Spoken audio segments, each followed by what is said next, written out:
Good afternoon, everyone. I am Jenny Fairbank, and as General Manager of the New York Times, I'd like to welcome you to the New York Times Climate Hub, and indeed this wonderful conference of trees.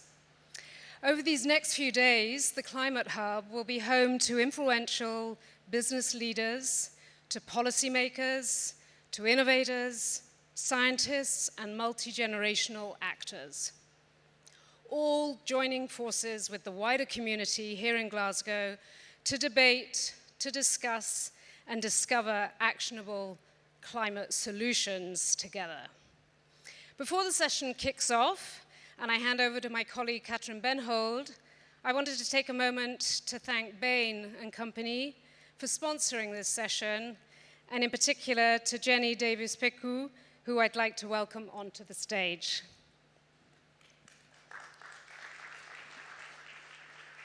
Thanks, Jenny. Good afternoon, and welcome to today's session on truth testing corporate climate promises. I'm Jenny Davis-Picou, a partner with Bain & Company and head of our global sustainability and responsibility practice. And I'm delighted to be able to introduce today's session and critical question: are we there yet or not?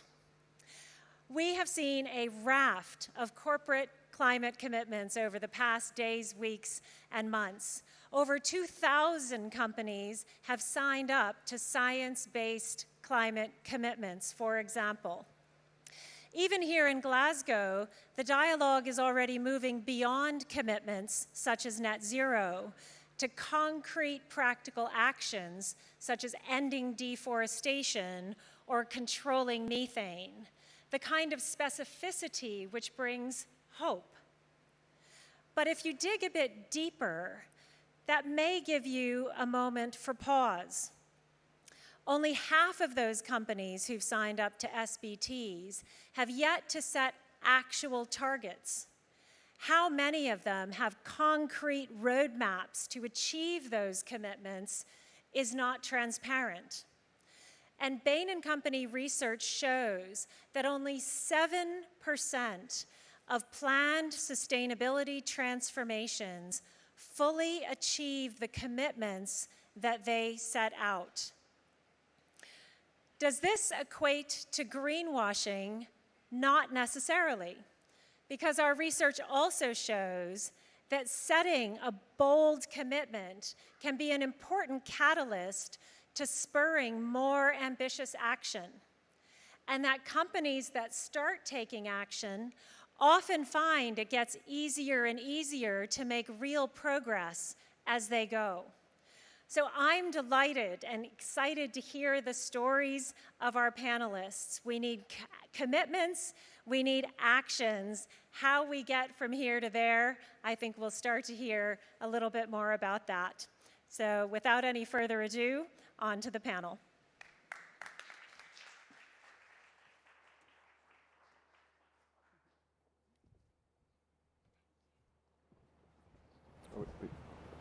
Do we head up? Good.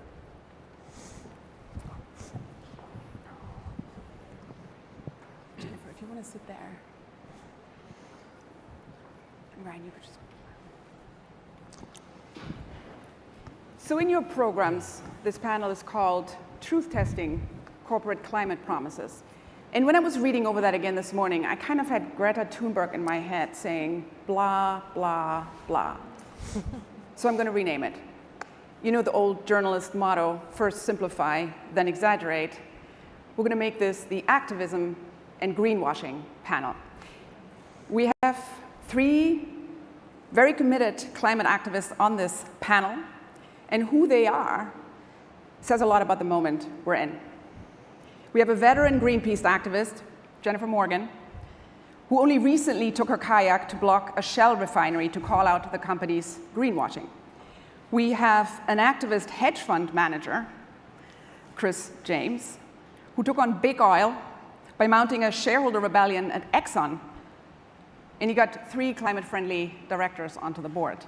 And with us on video link, we have an activist CEO, Ryan Gellert of Patagonia, whose company has donated all the Trump tax cuts to climate organizations, and who has stopped all paid advertisement on Facebook because Facebook still spreads climate disinformation. Ryan, I'm going to start with you because you're so far away, and we're going to want to bring you in the room as soon as possible. I'm going to look at you on the screen there. Patagonia has staked out extremely radical positions by corporate standards on activism and sustainability. You guys joined the American Sustainable Business Coalition and others in pushing for the best climate-related provisions in the infrastructure and reconciliations bills. You also support a number of voter right campaigns, like the Black Voters Matter campaign, the Freedom to Vote Act, and you spoke up against the Texas voter suppression bill. Tell us, Ryan, why is your company doing all of that? Yeah, well, thank you. First of all, a couple quick things. Really honored to be here. Really feel awkward sort of lording over the whole thing in the background on the screen, so apologies. And also just want to take a really quick second and say, and I say this on a human level, the world we live in may have a ton of challenges, but it's a better place for having organizations like Greenpeace and the work that Engine 21 is doing in it. So I just huge thanks to both of you. I think to your question, why are we doing it? Because it matters. I think why are we focused on voting rights? Because a healthy democracy is critical to all the work we do to protect our planet. So I see a red line from one to the other that's really direct. I think that, where we are as people, we have created an existential challenge. It's called the climate ecological crisis. It is something big enough, complex enough, and important enough that it's going to take every lever of society, individuals doing what individuals can do in their own lives, also as part of civil society, government doing what governments were created to do, which is solve the biggest challenges that we face, in business really leaning into this work. And I'll just say quickly, if the theme here is, are we there yet? We're not there, we're not even close. Leadership 3 years ago on this topic from the business sector looked like and sounded like saying you cared about these things. Now it's gotten into this space where leadership is saying we're going to work on decarbonizing our businesses over the next 3 decades. That's not enough. It's not leadership. And we have got to move faster, the bigger sense of urgency, more boldness. And we've also got to move past a world where companies are saying one thing to their customers and their employees, and they are funding business associations like the Business Roundtable and the American Chamber of Commerce, who are actively targeting these initiatives and seeking to undermine them so that they don't have to pay higher taxes. That's the frontier, that's the front lines of the battle, but those are the things we need to be focused on. Ryan, in terms of your own climate goals and targets, you made the very important point that companies have to commit to targets and then be accountable to them. Mm-hmm. Are you on a 1.5 degree path right now at Patagonia? I think that let me say this as a start. If it sounds to you like I'm sidestepping your question, then pin me down here in a second. But I don't find that question to be ultra simple. Are we committed to that? Yes. Are we committed to science-based targets? Absolutely.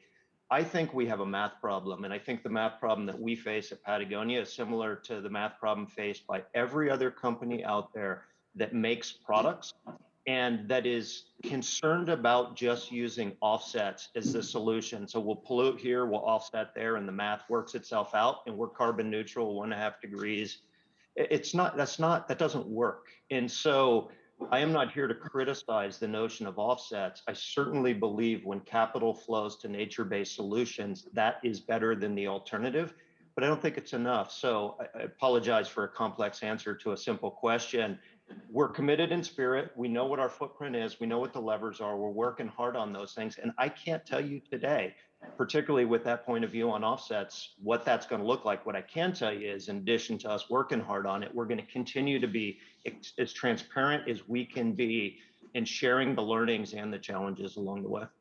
Can I gently push you, because it's very impressive, this very committed, values-driven plan that the company is pursuing in all sorts of areas of society, and then you're honest about not having a completely clear roadmap towards net zero at the moment.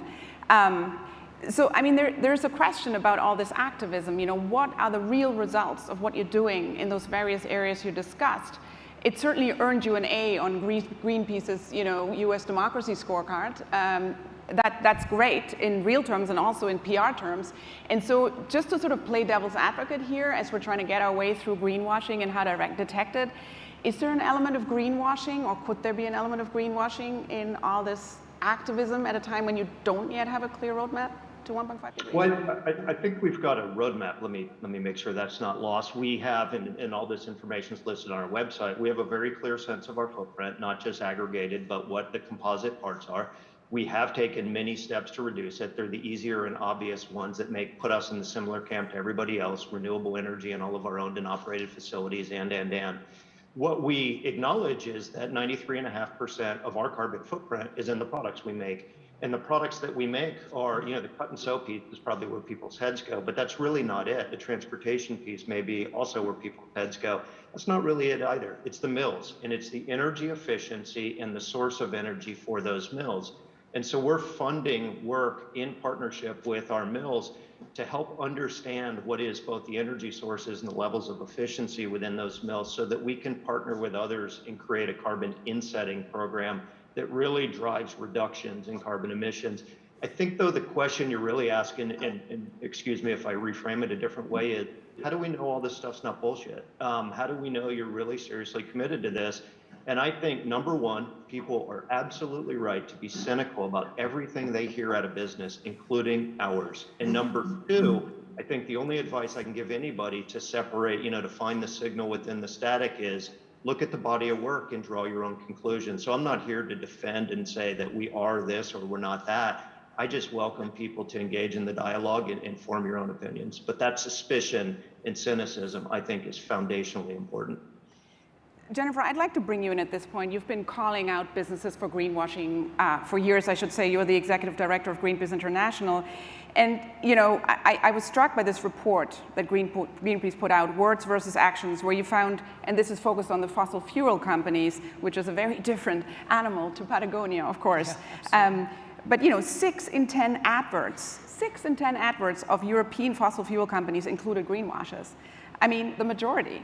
Is the greenwashing that we're seeing today becoming more rampant and widespread because of the pressure and, frankly, because of the expectations of consumers?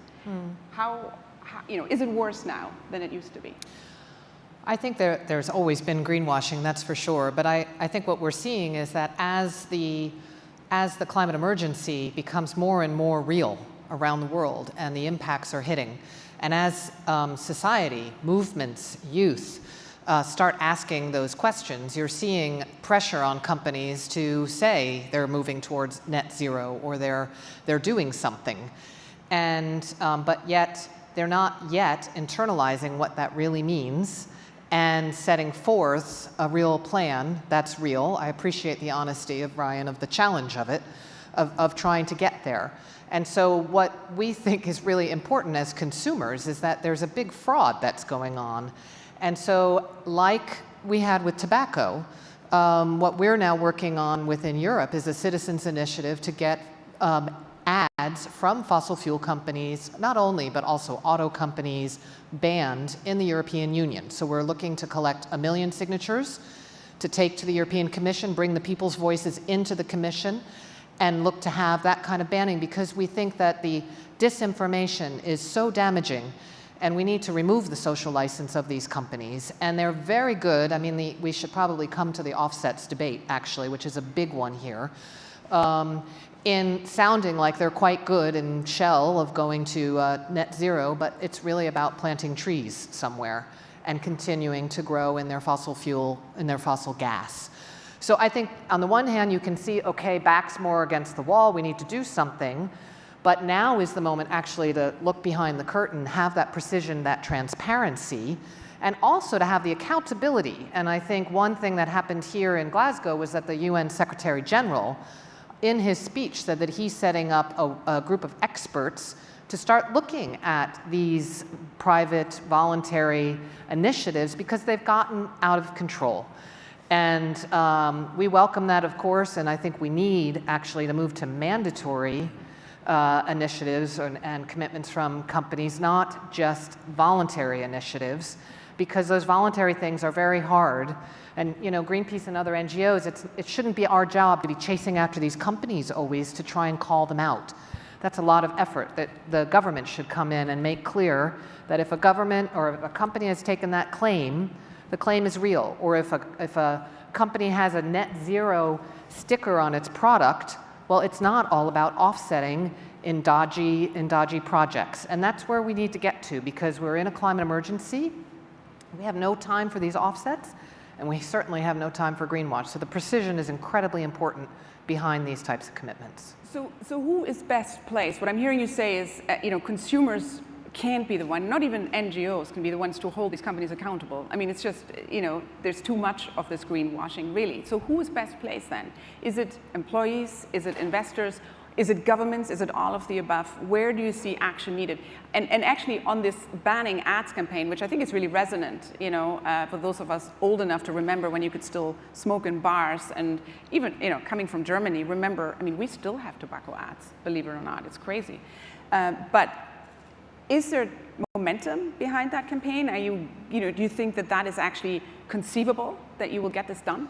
I feel very confident on this, because I think that you see it, particularly youth. We also do work, for example, like in France, where young people don't want to work for oil companies anymore, oftentimes because of the role that they have in actually creating climate chaos and in all of the denial that's happened. So I think that we will have a good chance on that. But in terms of what needs to happen, we do need, in different governance bodies, whether it be oversight on corporate governance, whether it be exchanges, whether it needs to move into a mandatory approach, so that because otherwise, we'll stay on it. We will not go away as Greenpeace, but actually it's such an emergency that you need governments to take responsibility for that. And the companies that are doing good work, what I'm experiencing is they welcome that, because they want to be recognized to the fact that they have science-based targets. They're not offsetting. They're really doing the hard work. And it's the companies that know that they're greenwashing that are pushing up against, for example, what the Secretary General has done right now. And then you can really see, okay, is this real, or is this truly just trying to continue to do what they're doing, but look good in the public eye? Chris James, you are the founder of Engine One, an activist hedge fund. I'm not going to call you tiny, because you're rather tall. We were talking about the fact that everybody refers to Engine One as a tiny activist hedge fund, to sort of speak to the David and Goliath theme, which is very resonant, but he's actually very tall. Anyways, I would love you to take us back to that moment when you mounted your campaign at Exxon, the climate baddie among the climate baddies in the fossil fuel world, and you actually succeeded. What was the hardest part, and how did you actually get it done? Just take us back to that moment. Sure. So I would say that the hardest part was probably building a broad coalition of support across multiple ideologies, multiple goals, multiple political views, that there needed to be change. And typically, these, whether they are AGMs, whether they are resolutions that have not been successful, or if successful have not been executed upon, have been done with a angle of let's do the right thing. We are in a climate emergency, and we decided to take an approach where we really linked climate risk and business risk, because we felt that was the way in which we could really broaden the coalition around people that all felt that we needed to have change. Ultimately, this is a failure of governance, of not taking into account how environmental impact is going to affect not just, really how it affects all stakeholders. And that mindset was never inside of the company. And it was very difficult. It was very frustrating, because what seems, it seems obvious to all of us what the issue is, but you'd be very surprised about some of the emotional reactions that people would have to taking into account issues that they're not used to taking into account. And I do think this linkage, which is incredibly important for us as we move forward, especially around the issue of fiduciary duty, which those who in the US have used as, in many ways, a smokescreen to not pay attention to externalities or to impacts that companies have, that needs to be flipped on its head, that it actually is, your fiduciary duty to take these things into account, because it's now, I think, unquestionable that a company's environmental impacts, or on the other side, take Patagonia is a great example. So Patagonia has been a incredibly authentic brand, and as people align their values with what they actually purchase, it does create the virtuous circle. But I do want to bring one thing back, which is this idea of transparency, which is the fundamental change across all of these markets. The transparency into impacts that companies have is changing the game. And I think that it's also within this, it's important to understand, and not initially with the transparency, to turn this into solely about blame. I feel very strongly that transparency, putting everything on the table, is the first step. And then we can learn from all these mistakes that we made. And that's, I think, a lesson going forward is let's put everything on the table, and then let's put together concrete plans on how we can do better, like literally every day. So the argument that won it in the end for those sort of rebelling shareholders, was it the climate emergency and the moral imperative, or was it economics? I think it was, well, one, I think there's a real linkage. I think this idea that you can have this large of an impact on your own, on the planet, on society, across all stakeholders, and the negative of that is not going to come back to you on the business side. I think that's just over. And I think that the ability to quantify impacts, and there are enormous amount of shell games going on around the idea of disclosures of different impacts. You know, there's not uniform standards around what people actually need to report, even within the oil and gas industry. We have OGCI that does not force you to, well, has not historically forced you to report non-operated assets. And so when Exxon actually published their emissions, it was 0.9% of their total emissions off our calcs. And so, and then that was called Paris aligned. Mm-hmm. I mean, these are terms that no one even, you can make up terms and you can make up emissions number, and there was not accountability to that.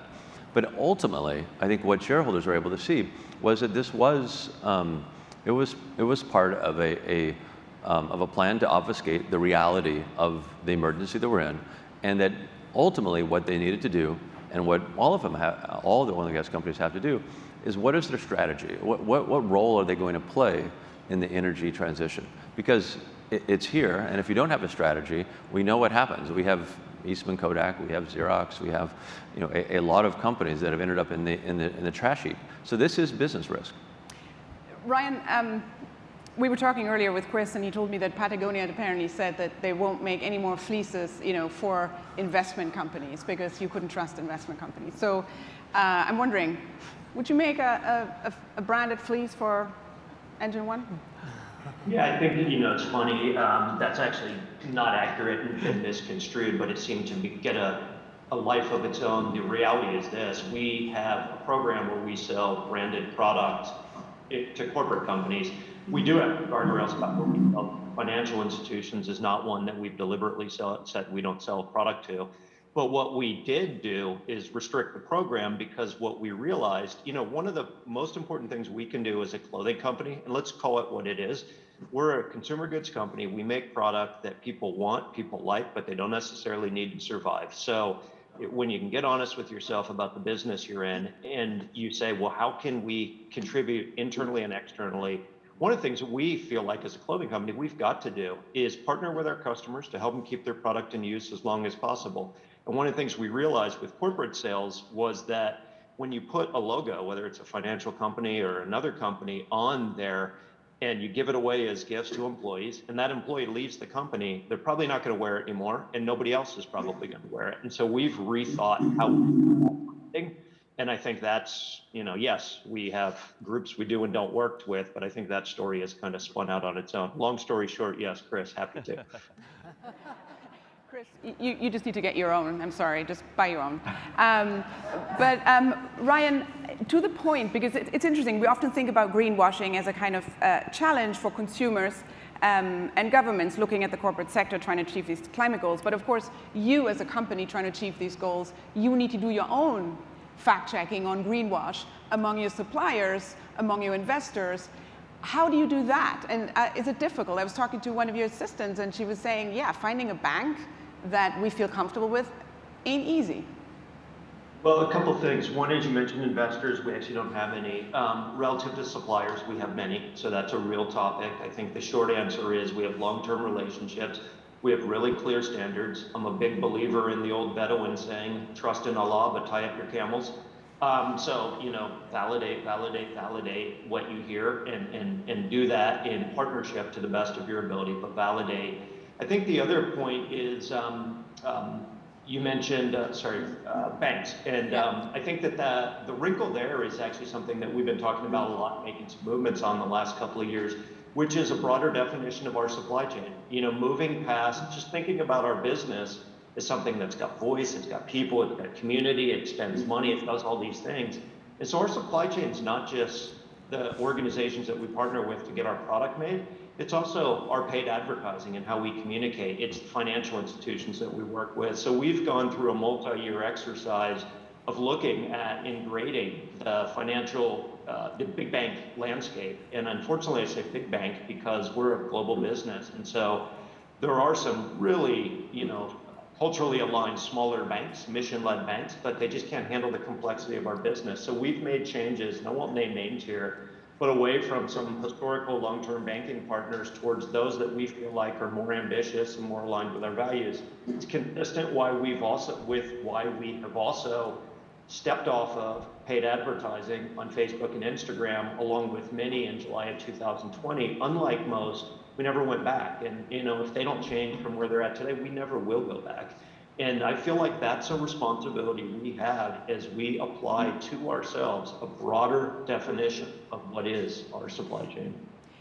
I want to pick you up on this this idea that you are a product, you are a consumer product company, that you're not entirely clear yet of how to get to carbon net zero. There are people who are talking about this concept of a circular economy, and that ultimately, if we're really serious about this, we need to move to a sort of circular model where everything is cycled.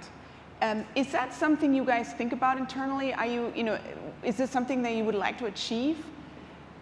Yeah, the short answer is yes. It's not just something we think about internally. Oh, excuse me, let me roll back. It's not just something we think about internally, it's something we've been working on for decades, iteratively. And so we run the largest outdoor apparel repair center in North America. We've got 120 people that do full-time product repair. The purpose is to help people that buy our product keep that product in use as long as possible. We will buy back anything that we have ever put out in the world if it is still usable, but you're done using it, and we'll get it into the hands of somebody that will use it so that we can extend the life of that product. We take responsibility for every product we've ever made, and we will use the best existing technologies to upcycle, recycle, or reroute that product at the end of life. Those are elements of circularity for an apparel business. They are not the holy grail of circularity. I think really continuing to figure out how we create truly circular systems, and they are not just services that exist on the periphery of our business, they are central to our business. And so, yeah, we're consumed with these ideas, and they're really challenging ideas. One of the things that I think has really come out today during various sessions, particularly that incredibly inspiring panel here with 8 young female climate activists from across the world, is that climate change is an intersectional issue, and you need to deal with it not just in a vacuum, but looking at other issues. And one of the things I wanted to talk to you guys here in the room to is this idea of a just transition, because we talk a lot about getting to net zero, but climate change is disruptive, and addressing climate change is also very disruptive. Chris, you are from a coal mining town. You've seen firsthand what it does to people's life when there is a huge disruption like this. We need to somehow address this idea of a just transition, and I want to hear about your hometown, but before then, I know that Jennifer Greenpeace has done a lot of work on this. How do we need to manage this idea, both of holding corporates accountable, sure, but also helping those affected by the dirty jobs that go, to come through without falling into some populist backlash? Yeah, no. Incredibly important question, and I think that there are different components of it.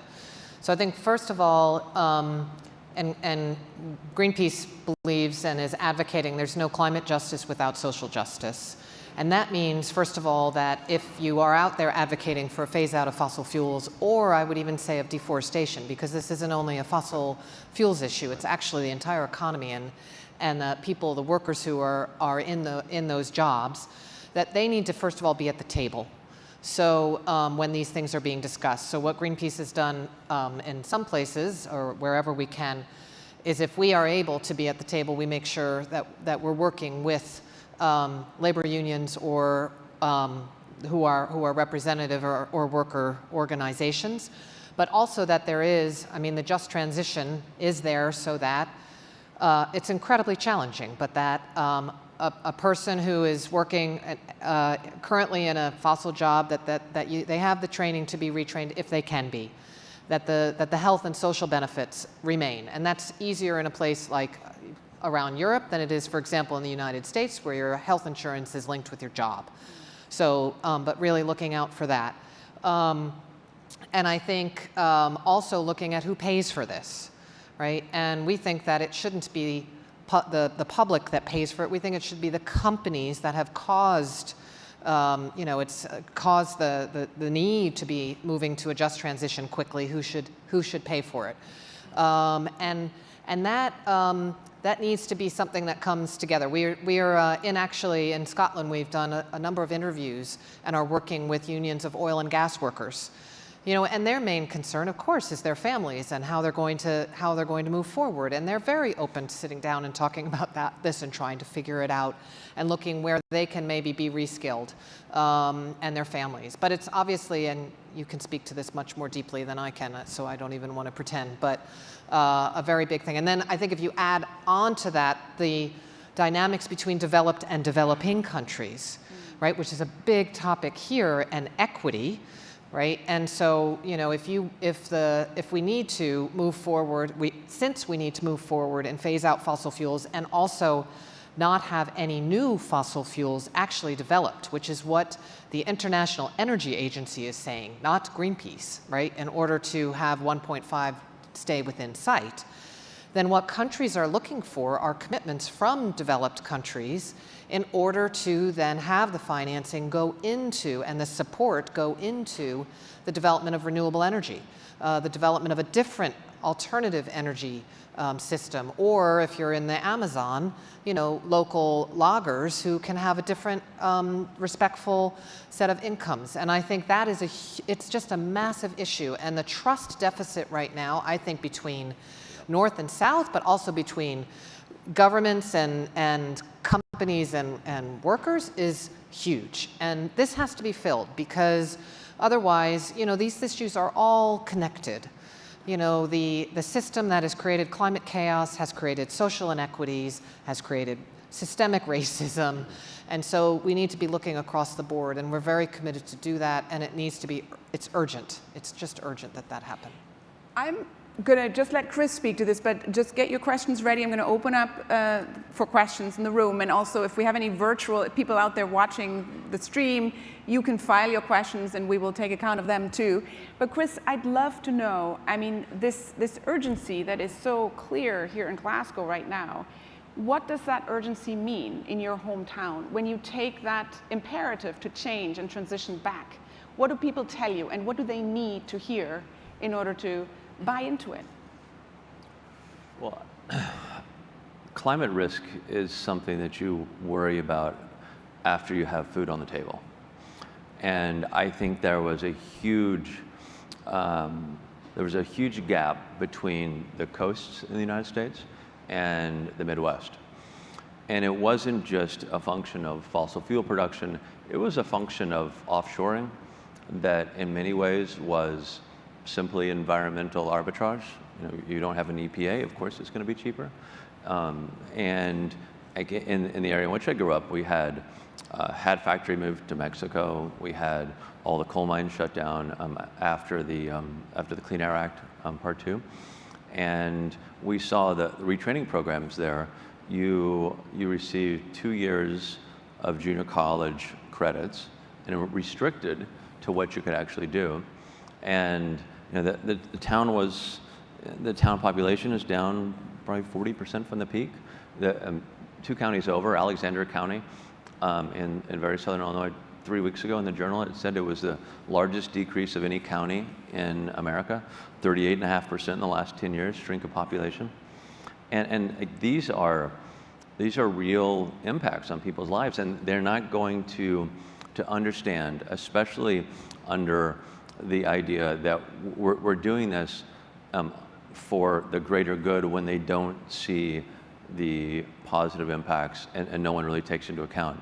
And this is true, by the way, throughout all of America, and we have places in, I was visiting with someone in Louisiana who had just mentioned that 70+% of the parish payroll came from a single refinery. Like that cannot be underestimated on the resistance to any sort of change or move forward on this climate when you have the schools, all the municipalities tied to the revenues from this industry. And regardless of their global views, they're not going to support an energy transition unless they feel like they don't have to fire teachers, they don't have to stop garbage pickup, which is what happened in a parish above this, if they move ahead with the climate, with a energy transition.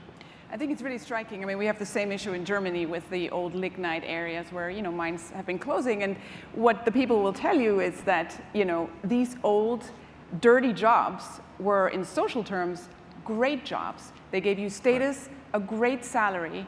They were skilled jobs, and they basically created a culture and a community. They were unionized jobs. And so in the renewable sector, there are fewer of those jobs around right now. And so I think this is something we need to talk about more. We probably need another panel for it. But I'd like some questions from the room now. Right there in the front, a lady. Hello, thank you. My name is Antonina Scheer. I'm a member of the Generation Climate, and I'm also a researcher at the Transition Pathway Initiative, where we assess corporate targets and climate governance. So we're somewhat of a complementary tool to the Science-Based Targets Initiative, which you have mentioned, because we assess companies in high-emitting sectors who don't opt in to be assessed. And so, for example, we assess Exxon. So I was curious, I had a question for you, Chris, about what kind of tools you would like to see as an activist investor, because I think, investors have a huge role to play. What kinds of tools and assessments you'd like to see? And second, what is the transition that you would like to see from Exxon? What sort of target, what kind of future from a company like Exxon? Is it a wind down or change what you sell or Sure. offsets? Thank you. So first, let me address the issue of activists within the financial community doesn't have the same connotation as what we refer to here. It has the connotation of maybe financial engineering, trying to maximize short-term profits. What we feel strongly about is that we think of ourselves as active owners. And whether or not you own a share of a company, whether or not you own the whole company, we don't think you should think about the way you're going to manage your business and the impacts that you have across multiple stakeholders differently. Because as I was saying earlier, these issues are long-term business risk, whether it's environmental risk, whether it's living wages, whether it's your impact on community. All of these components are part of being a successful company over the long term.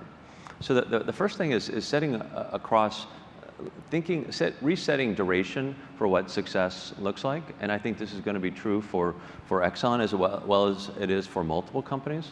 And I don't think it's a coincidence that a company like Patagonia, who's towering over me behind, is been successful because they've had a long-term shareholders who have been private, who've thought about every decision with the reflection of how is this going to impact value over the very long term, not next quarter. And I think that it doesn't mean that we can give away accountability to hitting targets. To the points made earlier, as people lay out, like 2050 is the moonshot. But at the same time, Kennedy, when he claimed we were going to the moon, he didn't know how we were going to get there. But he set a target, and then you figure out over time. But you had milestones along the way that you had to be held accountable if you were actually going to do that. I think the same thing has to happen across all these different targets. In terms of Exxon, so a rather unique situation when we, unlike most activists, we nominate board members who we feel and who are actually know how not just have conviction and values, which is incredibly important. They have experience in the energy business and have been successful across multiple transitions. And so Kaisa Hietala, who went on the board, she started the Neste renewable diesel, renewable fuels business. That was started in $25 million in, I think, 1997. And she was a geoengineer as well as I think she had her MS in climate science. And to have these two perspectives together in a business and start it from scratch, and it took years, a decade, to turn this into a real business. Now that business does $1 billion a year and is incredibly thoughtful about what the impact is across multiple food chains.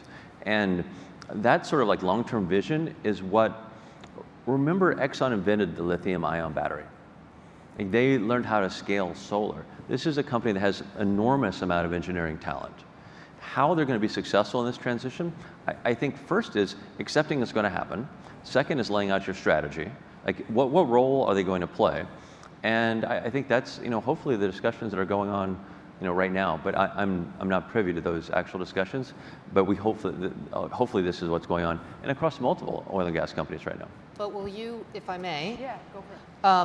Right now, we all know Exxon's role in climate denial, right. Misinformation. Yep, absolutely. And we all know that the long-term goal is 1.5 degrees that we need to keep within sight, Yep. which means a scaling down of fossil fuels and stopping all development. So as an activist investor, will you be asking Exxon to be doing that? Because we need the managed transition, right? But we've lost so much time. Yes.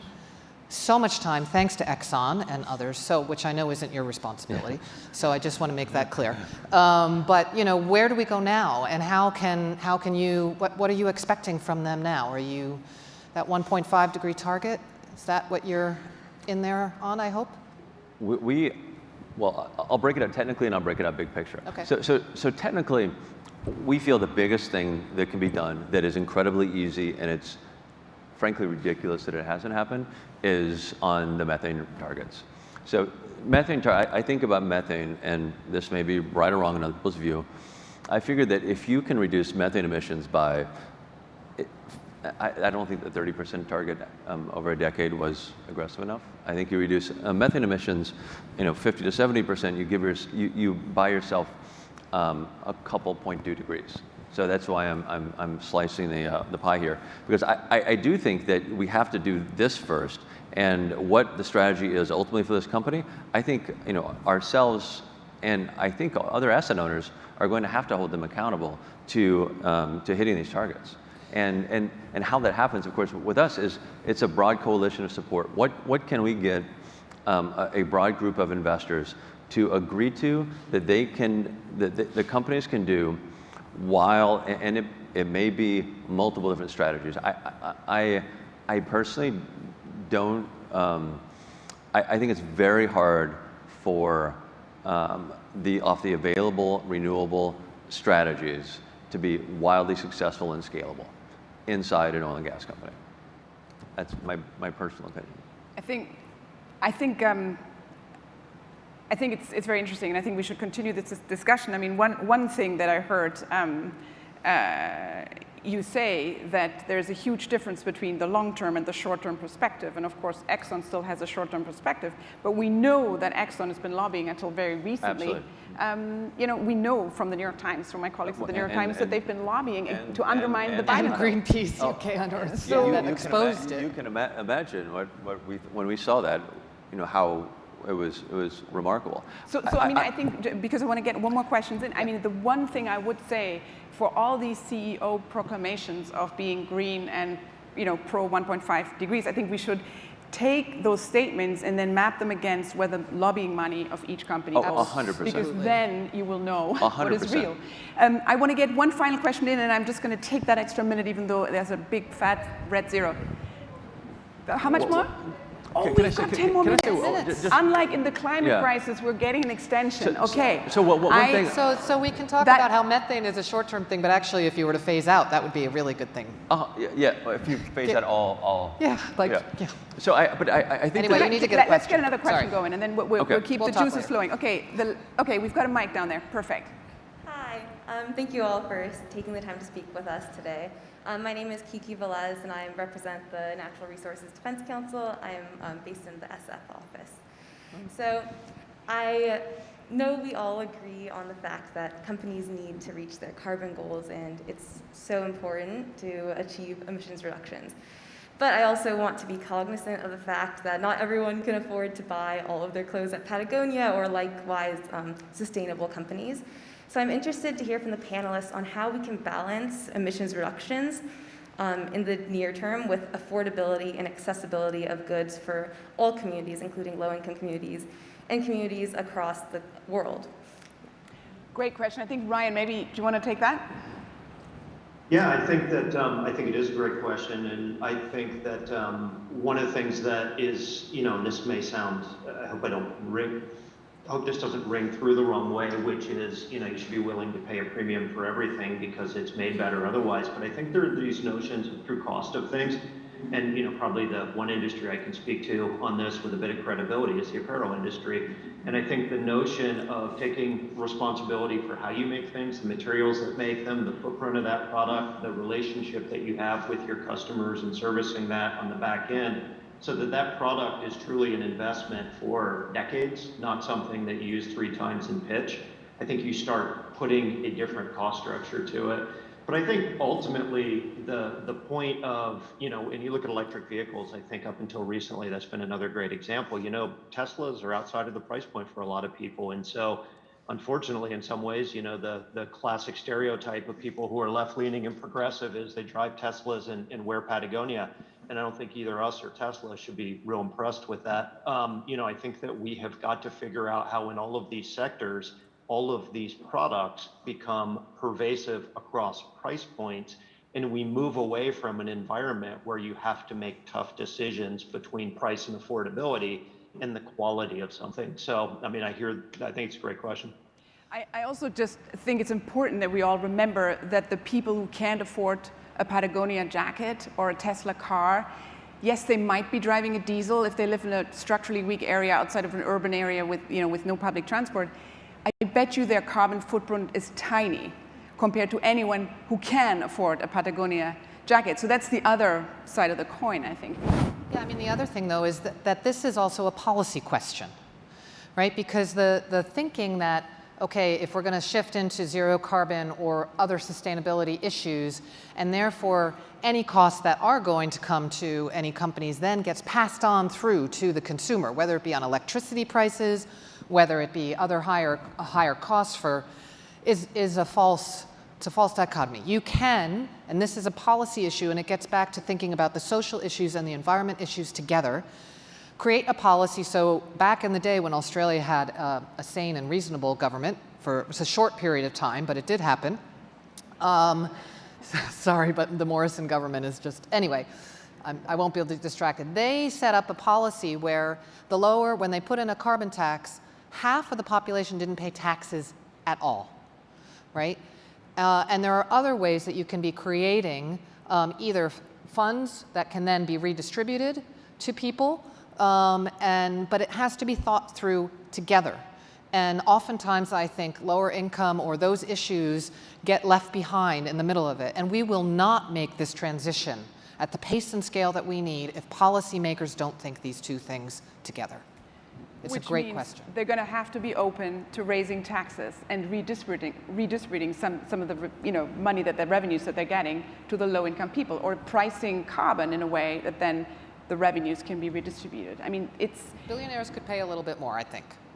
Billionaires could pay a little bit more. I think...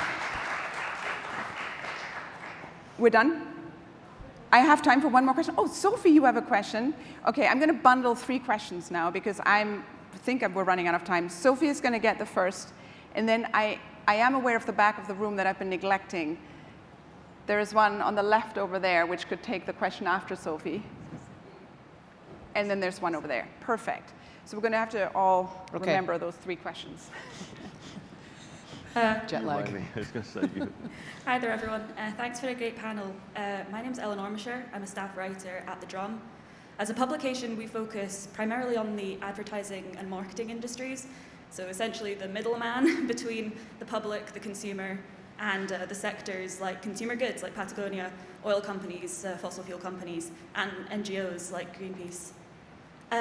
Jennifer, you briefly touched on sort of the European Citizens Initiative that's encouraging more regulation for the advertising and marketing industry and the way that they facilitate greenwashing by working with these clients.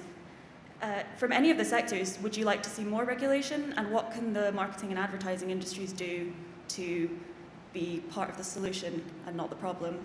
Great question. Park that. Yep. You get the final question. So that guy on the left over there would be great. We haven't had a man. I think we need a man in the mix. Normally, I try to get the ladies to speak up, but today... Okay, no, you go ahead. Hi, I'm Lily Houtman from Vanderbilt University. Ryan, I have a question for you. As a company that creates more luxury goods, how are you propagating your values to other companies or other sectors of the business world who would benefit from adopting Patagonia's commitment to transparency? Amazing. Ryan, remember that one. Sophie, can we have a mic in the front here, front row? Hi, my name is Valeria Rincon, and I'm also with the Natural Resources Defense Council. I work in the Midwest in the Chicago office. So my question to you all is a question about making the tough decisions to commit to the climate commitments and stay under 1.5 degrees Celsius, even if that requires making some decisions that are contrary to what usually is beneficial to business, such as growth. So I'd love for both of the CEOs to speak to that, and I would love for Greenpeace to also address how on the outside you will keep them to these commitments. Okay, Sophie, last question. Thank you. So somehow controversial question, but does greenwashing actually have a role to play? Not greenwashing in terms of falsehood, but making a statement of intent even if you haven't worked out all the details. Because sometimes I find that there's a fear that if companies have to wait to crack it, to do anything about it, that will actually slow down progress. Maybe we start with this last question. Is there a point to having targets, maybe a little bit like Patagonia, not quite knowing how to get there, but sort of committing yourself to getting there? Do you want to just briefly address that? Yeah, absolutely. I mean, I think that the targets are not the issue. The question is there a plan for the short term? Because of the need to have global emissions by 2030, you can be aiming for 0. But actually, what you need is and the plan will look differently according to, of course, what sector and what company you're in. That is credible, that will then get that halving there throughout your scope 1, 2, and 3 emissions. And I think those companies that are doing that without shifting into offsets along the way, but are doing that, I think they should be able to talk about that. They should be able to be celebrated for that. And Greenpeace would celebrate companies that were doing that.